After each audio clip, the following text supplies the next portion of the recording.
My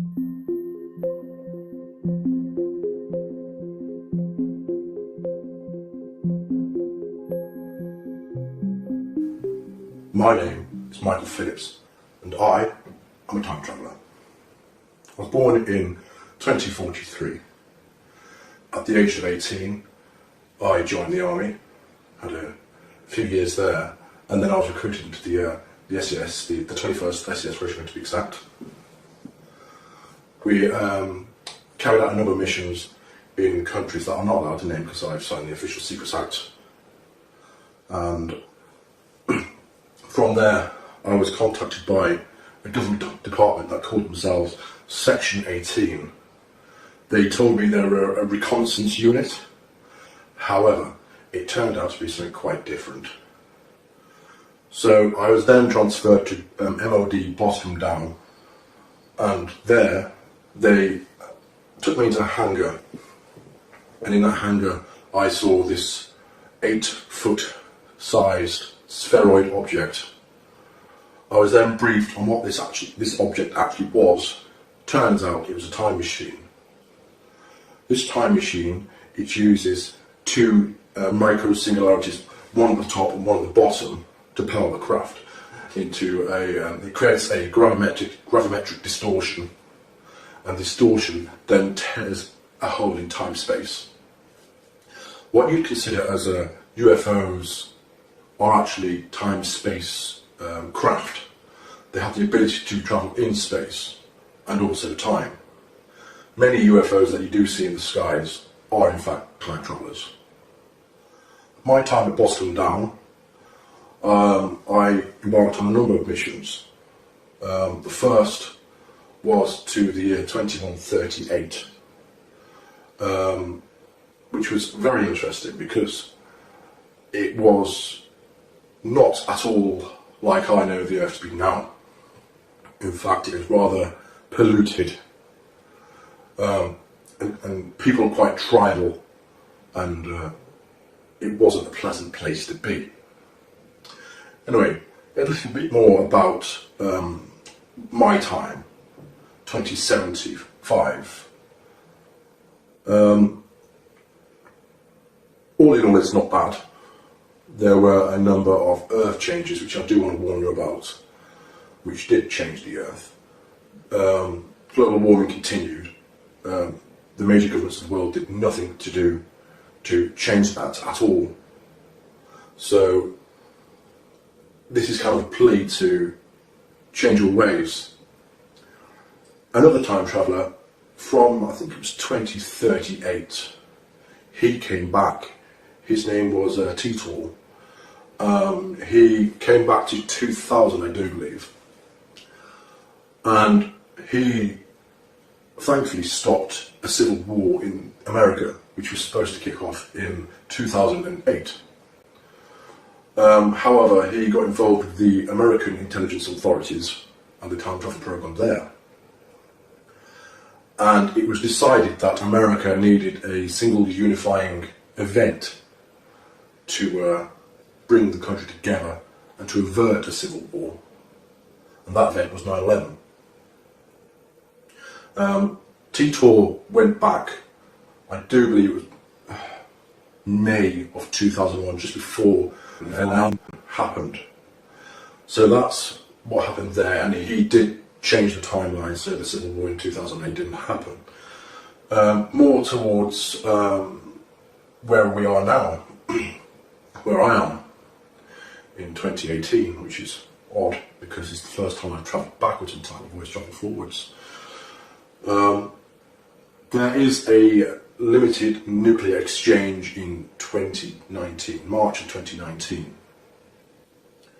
That does involve North Korea. They attempt to launch a nuclear missile at Honolulu in Hawaii, and then the US responds with 2 cruise missile nuclear-laden missiles to Pyongyang and takes that out. So Kim Jong-Un was no more at that point, and a lot of his government was taken out too. With the turmoil that ensued after that, World War III did start in 2020. It was a limited war though, thankfully. It only lasted 3 years. China and Russia were against the UK, America, and a few other countries. And all in all, it was a very fast but brutal war. Countless millions were killed. Nuclear weapons were used in a very limited capacity. Very limited, thankfully. Just battleground nuclear weapons. What else can I tell you? Oh yes, 2022, California, LA to be exact, is hit by what they term the big one. There was a very, very massive 10.2 magnitude earthquake there, which completely decimated the city. It actually cracked the fault line straight across California.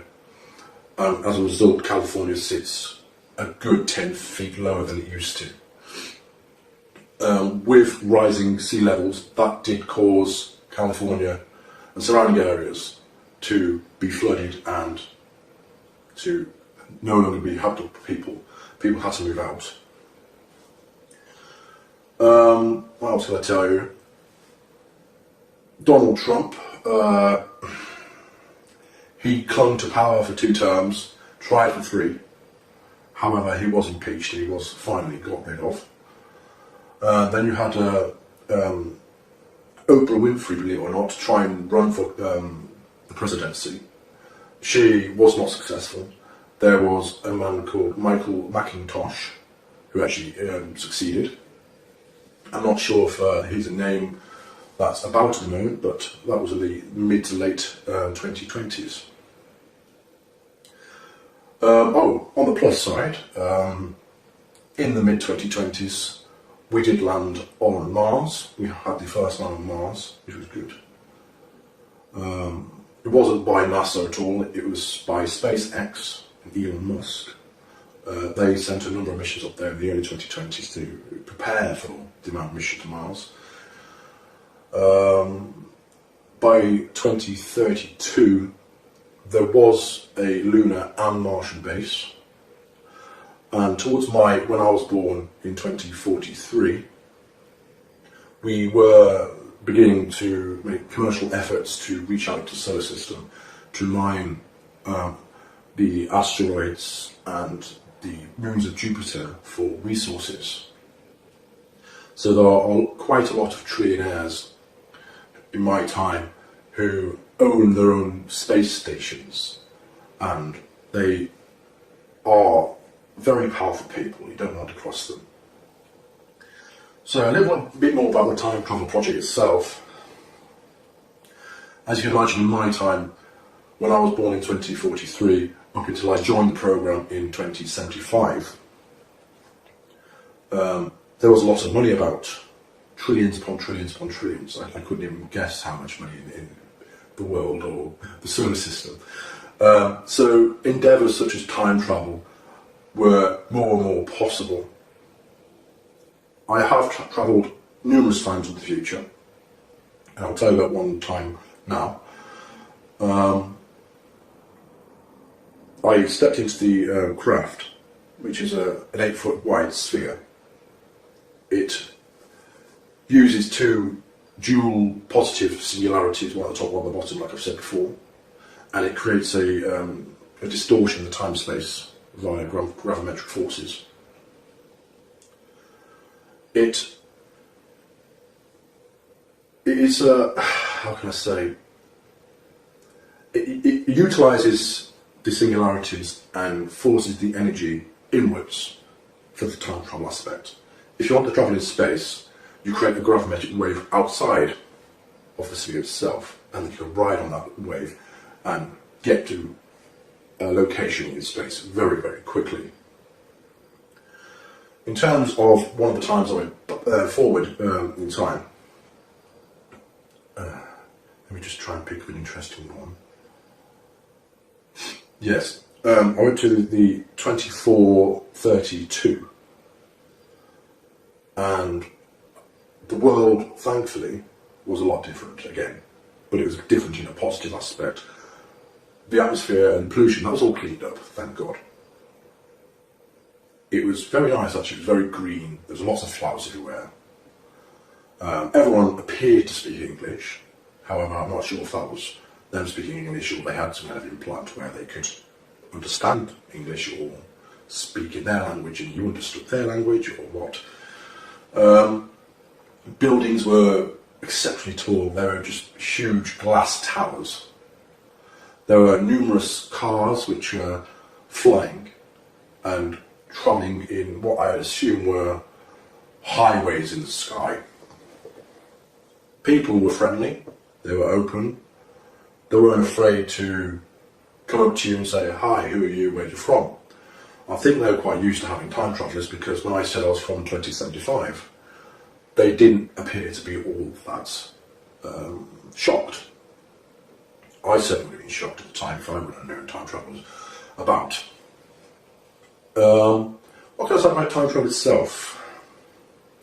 Time travel itself, well, back in, I think it was 1947, the US government captured a time-space craft. And this craft, it took them a few years to figure out what it couldn't and can actually do.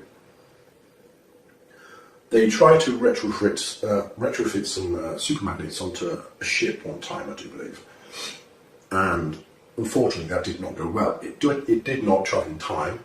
It travelled in space. It travelled approximately 30 or 40 kilometres down the coast. And when they did find this ship, this US Navy frigate, all the crew members were fused into the ship. And it wasn't a nice sight, so they hadn't quite perfected it back then.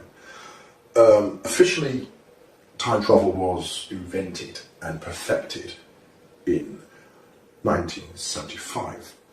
There were a number of operatives who went backwards in time mainly because they wished to try and change various historical events such as World War II. However, they were not successful whatsoever. In fact, a lot of their efforts were making the changes and making what happened a lot worse. So if you've got any questions about what I see in the future, I think that you'd be more interested in that. I'd be more than happy to do another video and say, right, this is what's happened. Thank you.